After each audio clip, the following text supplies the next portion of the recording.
Olá, paz do Senhor Jesus. Seja bem-vindo mais uma vez aqui ao canal da ADCA, Assembleia de Deus, Central em Araguari. Nós estamos dando continuidade ao estudo da Palavra de Deus neste primeiro trimestre de 2019 e nós estaremos estudando hoje, meditando aqui brevemente, nesses próximos 30 minutos, sobre a lição de número 4 das nossas lições bíblicas para adultos deste primeiro trimestre. O nosso tema hoje é a possessão demoníaca e a autoridade do nome de Jesus.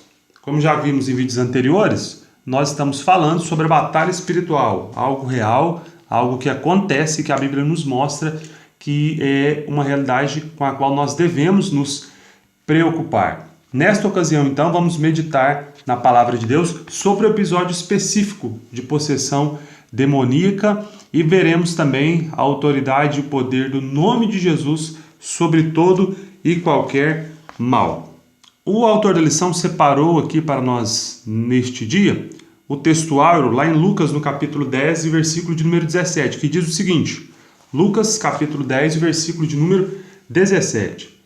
E voltaram 70 com alegria, dizendo: Senhor, pelo teu nome até os demônios se nos sujeitam. Jesus então envia vários dos seus discípulos para uma missão e eles anunciaram a chegada do reino, anunciaram a vinda do Senhor Jesus Cristo e também, além disso, eles tiveram a oportunidade de expulsar demônios em nome de Jesus e eles se alegraram muito com essa realidade.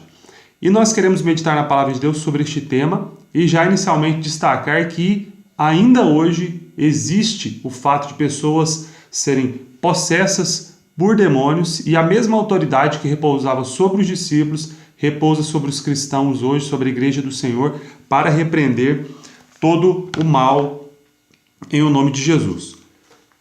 O tema que o autor, ou melhor, o texto que o autor separou para nós falarmos neste dia é o relato do endemoniado gadareno, que está lá no Evangelho de Marcos, no capítulo 5, dos versículos 2 até o versículo de número 13.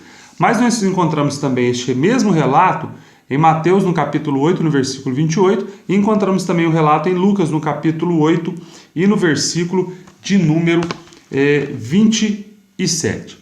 A palavra de Deus nos mostra que Jesus, com seus discípulos, resolveu atravessar ali o Mar da Galileia, chegando até o outro lado.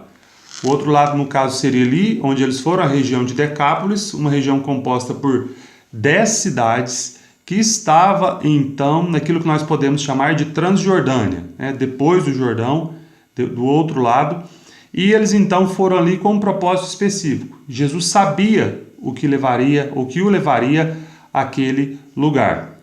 Nós vemos que a menção sobre Decápolis, e mais especificamente em Marcos, quando ele fala da cidade de Gadara, pode ser encontrada no outro relato bíblico como uma menção de outra cidade.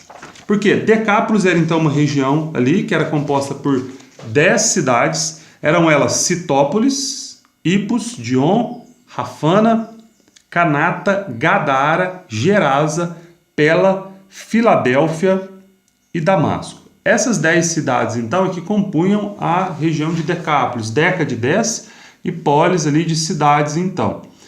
E para Marcos, ele prefere usar a expressão Gadara, ou o endemoniado como nós conhecemos, o gadareno. Mas também há relatos de a expressão usada ali ser de Gerasa, que também compunha aquela região das 10 cidades de Decápolis.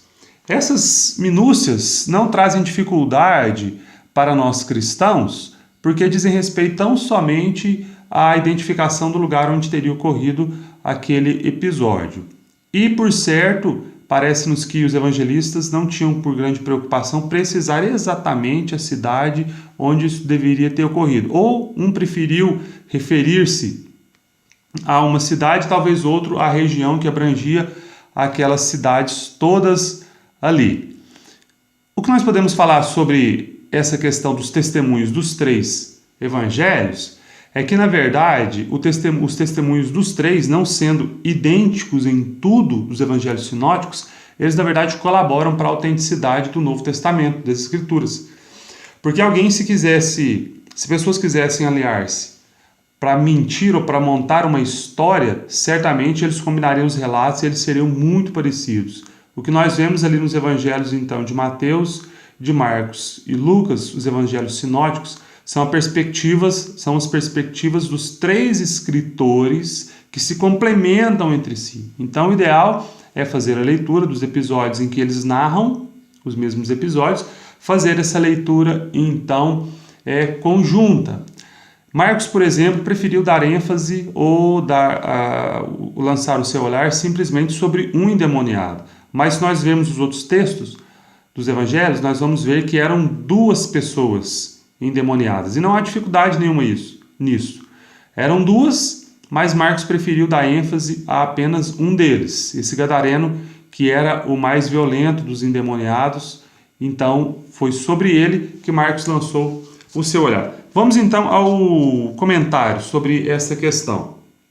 Como nós já dizemos então, essa região de Decápolis abrangia 10 cidades, depois então do mar da Galileia.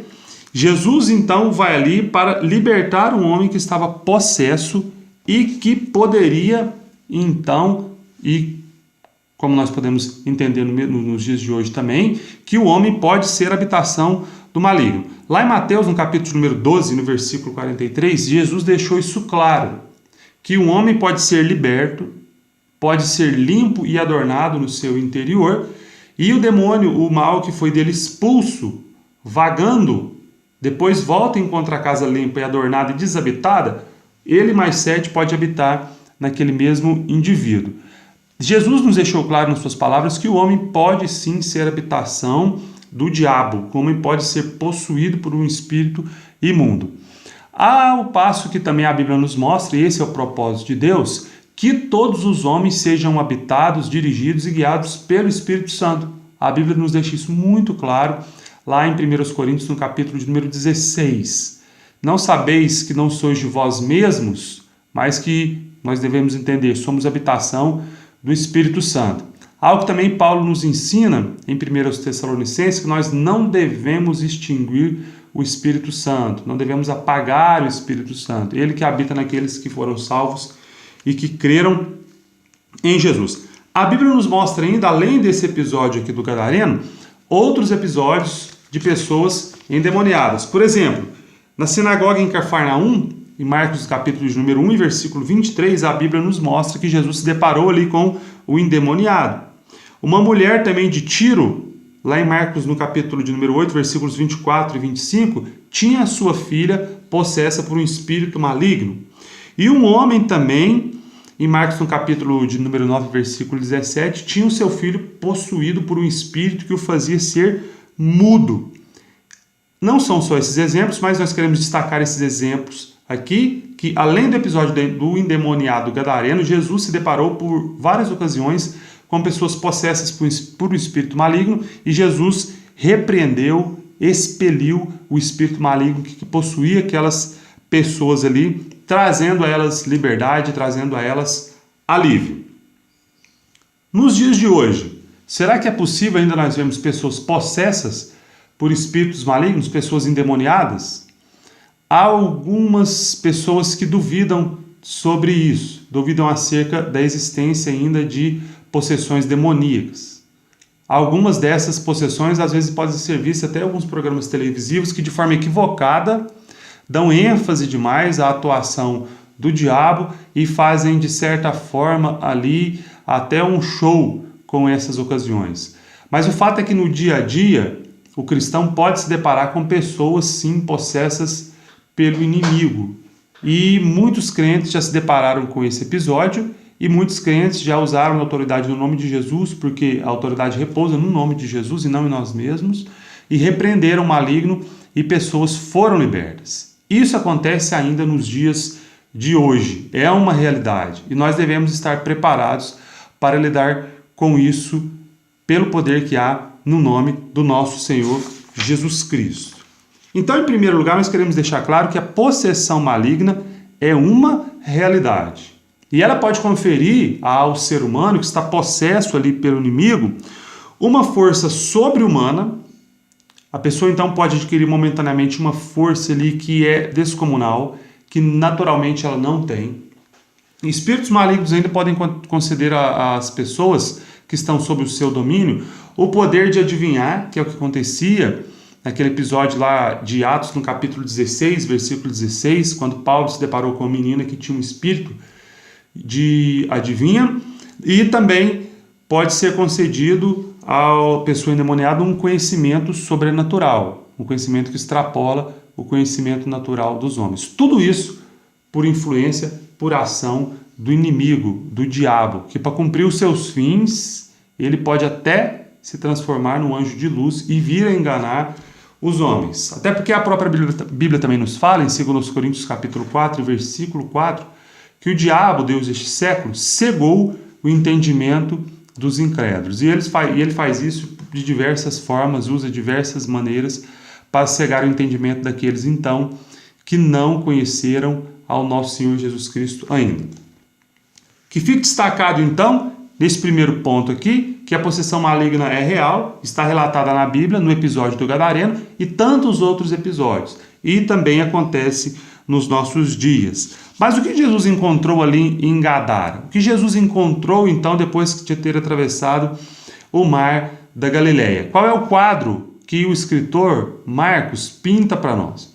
Primeiro, nós vemos que Jesus, juntamente com seus discípulos, tinham acabado de sair de um mar tempestuoso. E os discípulos estavam espantados, tendo visto a autoridade e o poder do nome de Jesus sobre a natureza. Tendo saído da tempestade e desembarcado então em terra, na região de Gadara, eles encontraram um homem ali que estava dentro da sua alma, dentro do seu espírito, vivendo uma verdadeira tempestade. A tempestade agora a ser enfrentada não é mais em alto mar. A tempestade agora a ser enfrentada por Jesus é aquela que estava dentro de um homem, que turbava aquele homem e que deixava ele realmente em situação desesperadora. E que situação era essa? Jesus encontra então um homem, alguém que foi feito pelas mãos de Deus, obra de Deus, estava ali naquela cidade, mas estava numa situação totalmente diferente daquela que foi estipulada pelo Senhor Deus. Ele estava possesso de um espírito imundo, então estava possesso por demônios. Jesus viu um homem ali então, que segundo o relato de Marcos, ele tinha prazer em habitar nos sepulcros. Naqueles dias, obviamente, nós não tínhamos, aquele povo não tinha cemitérios, como nos dias de hoje, né? Que um campo é separado às vezes para que os corpos sejam depositados ali, mas a tradição ou os relatos nos mostram que naquela época os sepulcros eram feitos em cavernas. Então aquele homem habitava nas cavernas, habitava junto ali aos sepulcros. Aquele homem tinha uma força sobre-humana, porque ele não poderia ser preso, cadeias não conseguiam segurar aquele homem, ninguém poderia contê-lo, e ele andava de dia e de noite se ferindo. Olha o estado, olha a cena que Marcos pinta para nós aqui.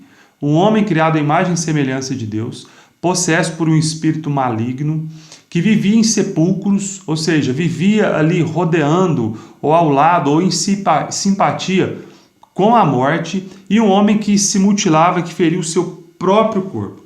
Foi esse o cenário que Jesus Cristo encontrou ali em Gadara. E ele, Jesus, que veio para dar força aos fracos, que veio para libertar os cativos e os oprimidos, ele foi ali justamente para fazer isso e para demonstrar o seu grandioso poder. Jesus, então, ao chegar naquele lugar, é recepcionado pelo homem que estava endemoniado, o qual se prostra diante de Jesus e indaga por que Jesus foi ali atormentá-lo naquela ocasião.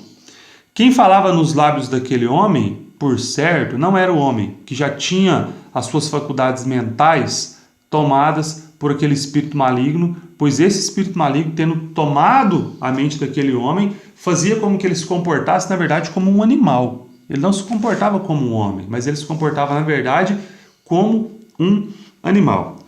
E o que habitava naquele homem, segundo o diálogo que Jesus teve com aquele espírito maligno ali, momentaneamente, não era apenas um único demônio, era uma legião. O texto bíblico nos informa o seguinte, Marcos, no capítulo de número 5 e versículo 6. E quando viu ao longe, correu e adorou-o. O endemoniado, o espírito maligno, correu e adorou a Jesus. Não no sentido de louvar a Jesus e querer servi-lo, mas no sentido de reconhecer-lhe a sua grandeza e o seu poder. Versículo de número 7. E clamando com grande voz disse: Que tenho eu contigo, Jesus, Filho do Deus Altíssimo? Para aquele demônio, então, que habitava naquele homem, Jesus não era simplesmente um líder religioso.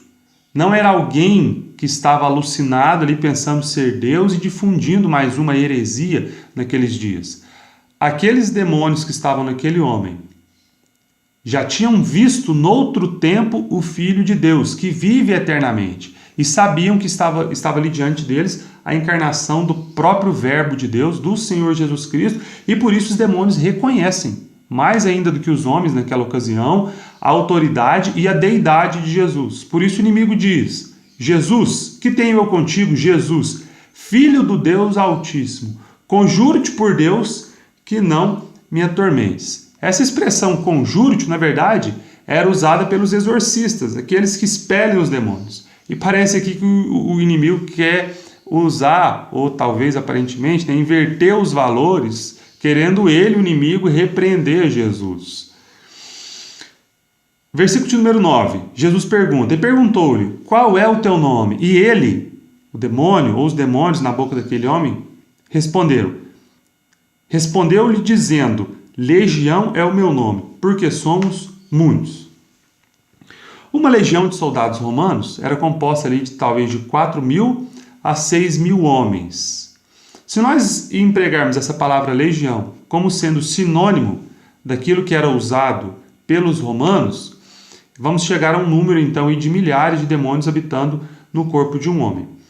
Mas apesar de essa afirmação talvez para alguns não fazer tanto sentido, o que nós podemos extrair do texto aqui com plena convicção é que o inimigo disse o seguinte: legião é meu nome porque somos muitos.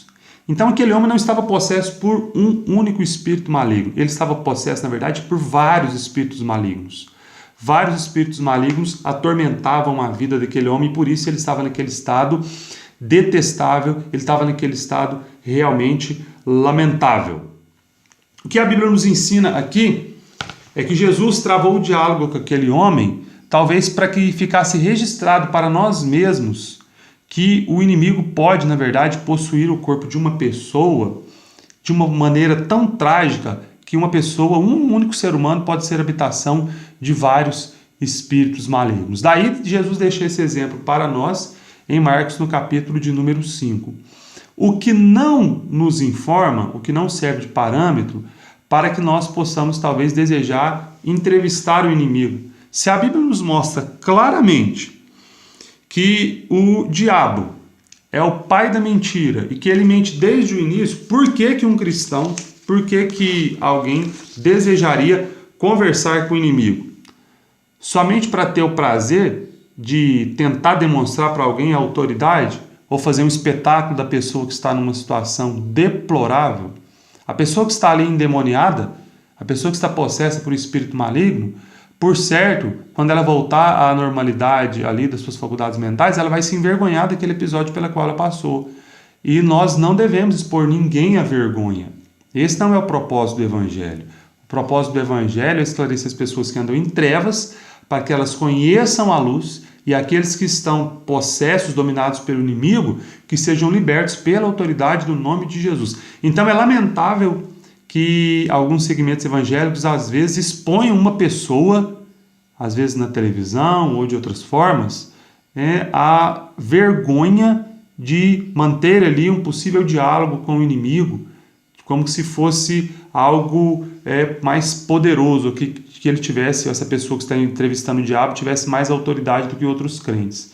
Nós devemos, de acordo com a palavra de Deus e pelo poder do nome de Jesus, simplesmente expulsar os demônios. Simplesmente, se nós nos depararmos com alguém nessa condição. Acolher essa pessoa e o nome de Jesus ser glorificado. Ponto final. Esse é o propósito, essa é a vontade do Senhor, o nosso Deus. Então, a realidade da possessão maligna está clara na Bíblia. O que habitava naquele homem, ele, na verdade, não era um único espírito maligno, mas vários. Tendo aquele espírito maligno, então, a legião, conversado com Jesus, ou respondido à pergunta de Jesus Cristo, o que aconteceu em seguida foi que o nosso Senhor Jesus Cristo repreendeu aquele demônio e expulsou-o. Mas aquele espírito maligno ainda fez um pedido a Jesus. Pediu o seguinte, versículo de número 10, e rogava-lhe muito que não os enviasse para fora daquela província. E andava ali pastando no monte uma grande manada de porcos. E todos aqueles demônios lhe rogaram, todos, mais uma vez, a expressão de Marcos, todos, eram vários. Todos aqueles demônios rogaram dizendo, manda-nos para aqueles porcos para que entremos neles. E Jesus logo lhe o permitiu, e saindo aqueles espíritos imundos entraram nos porcos, e a manada se precipitou por um despenhadeiro no mar. E eram quase 2.000 porcos. E afogou-se no mar. Aqueles espíritos malignos fizeram um pedido a Jesus e Jesus concedeu, que eles entrassem então ali naquela manada de porcos, né? Nós sabemos que, à luz do Antigo Testamento, os judeus não criavam porcos. Os judeus tinham ali então, com base na lei de Moisés, um costume dietético de não ingerir carne de porcos. Consequentemente, eles não criavam porcos, eram porqueiros. Ali na região de Decápolis, o mais razoável a pensar é que gentios criavam aqueles porcos ali naquela região de Decápolis, justamente em razão dessa impossibilidade, desse costume dos judeus não criarem porcos por não se alimentarem deles.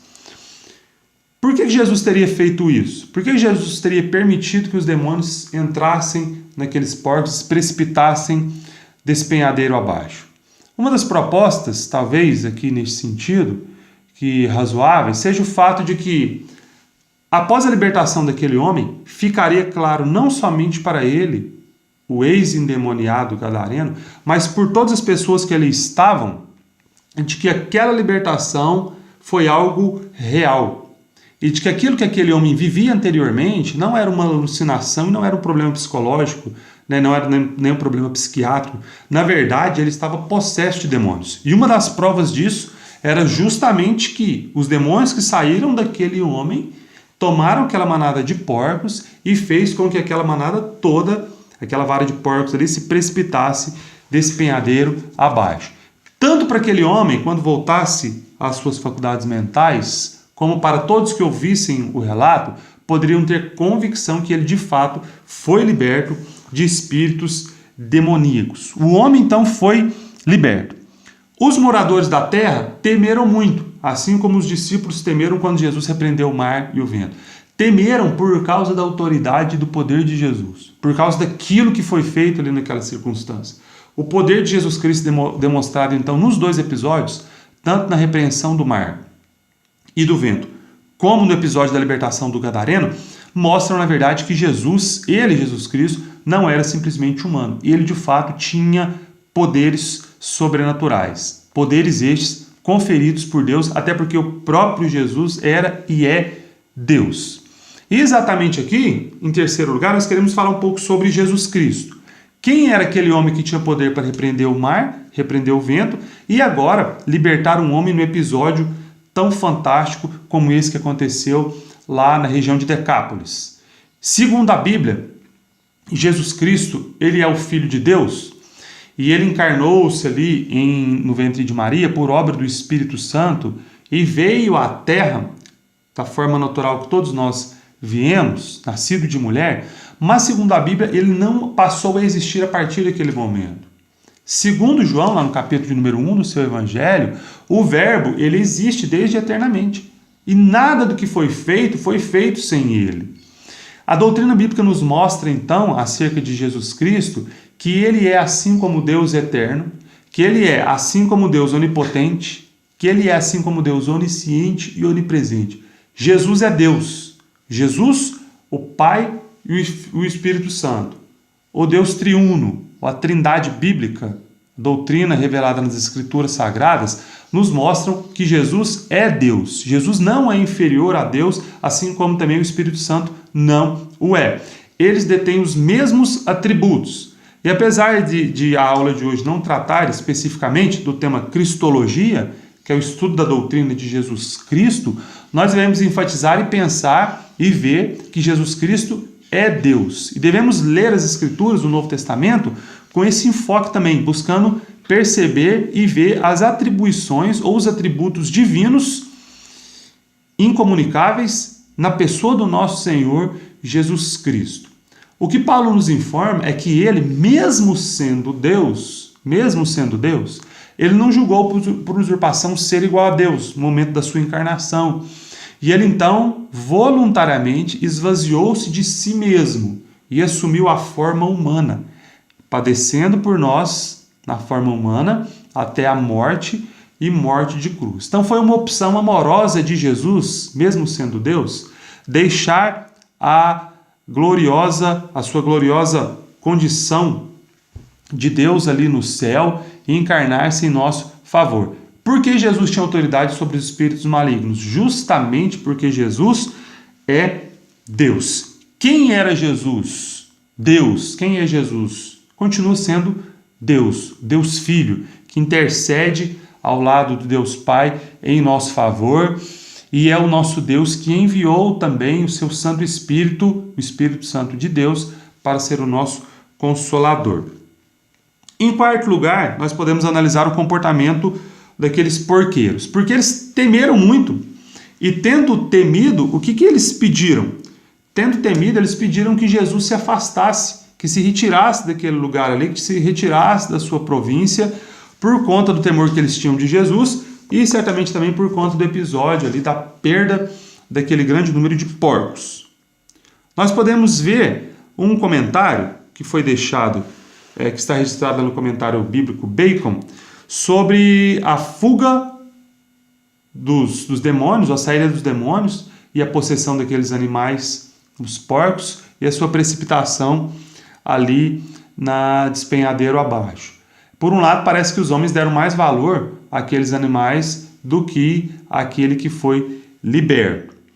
A observação de Barclay nos parece correta e diz o seguinte: como pode o destino dos porcos ser comparado com o destino da alma imortal de um homem? Existe um sentimento barato que promove a tristeza sobre a dor de um animal e não move um dedo quanto à situação infeliz de milhões dos homens e mulheres de Deus. Na escala de valores de Deus, não há nada tão importante como a alma humana. E por que o comentarista desta obra disse isso? Por que aqueles homens deram aparentemente mais valor, ou consideraram muito mais os porcos que foram precipitados no abismo, do que a alma daquele homem que foi liberto? Aquele homem foi encontrado, segundo o texto de Marcos, quando as pessoas chegaram ali, aquele homem foi encontrado em perfeito juízo, vestido, assentado, como agora um ser humano, e não mais como um animal. E isso deveria ser motivo de alegria para aqueles homens, para os homens daquela cidade ali. Mas parece que eles ficaram muito mais espantados e valorizaram muito mais a perda dos animais e não deram tanto crédito à libertação daquele homem. É a ocasião também de nós refletirmos o que acontece hoje nos nossos dias. Quando nós vemos nas redes sociais, nós vemos em vídeos, até reportagens, pessoas se comovendo muito com situações tristes envolvendo animais. Nós não devemos menosprezar aquilo que foi criado por Deus, como os animais domésticos, de forma a ofendê-los, a machucá-los. Certamente isso não é comparável, não é compatível com a vontade de Deus, com a palavra de Deus, mas às vezes vemos pessoas dando muito mais ênfase a isso do que a crimes brutais, atentados contra o próprio ser humano. Ao passo que também há pessoas que valorizam muito mais os seus animais de estimação do que um ser humano. Não se trata aqui de escolher entre um e outro, não é isso.